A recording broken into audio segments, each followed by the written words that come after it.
Bonjour à tous et bienvenue aujourd'hui pour le déballage et l'installation du test CO2 permanent de chez JBL.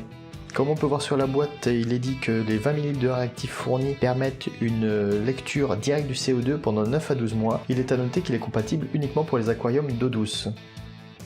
On va tout de suite procéder au déballage en vitesse accélérée, car ce n'est pas ce qui nous intéresse le plus.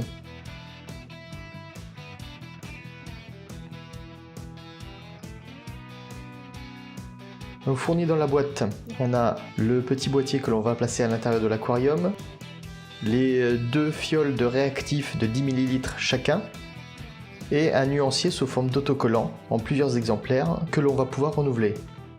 Également bien sûr la notice d'utilisation. Le réservoir qui nous est fourni qui va venir se ventouser à la vitre est donc très petit. Côté esthétique, chacun y trouvera son mot à dire.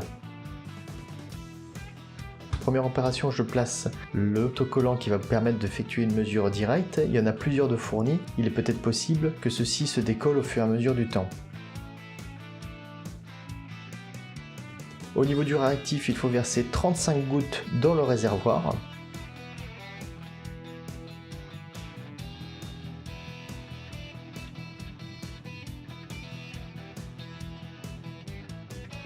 Une fois cette opération terminée, il va falloir prendre la partie noire avec la languette blanche et l'on va venir assembler les deux parties.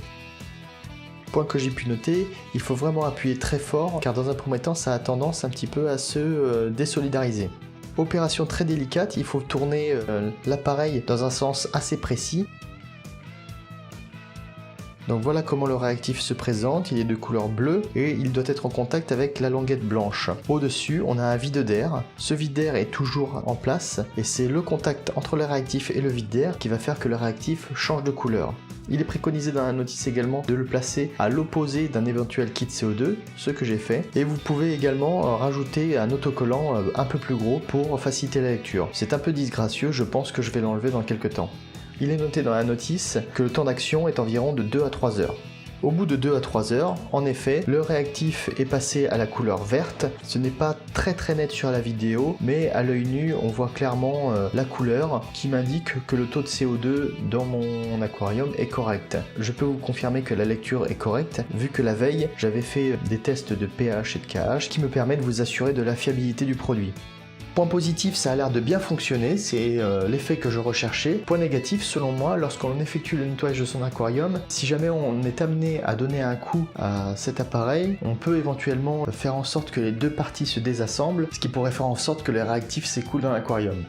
Au niveau de l'autonomie, ça c'est un point d'interrogation. Il faut renouveler le réactif apparemment tous les 3 à 4 semaines et il est donc annoncé qu'avec les 20 ml de réactif, on tient 9 à 12 mois. Donc ça j'en reparlerai dans un de mes vlogs dans quelques mois et donc je pourrai vous donner une indication quant à sa fiabilité dans le temps.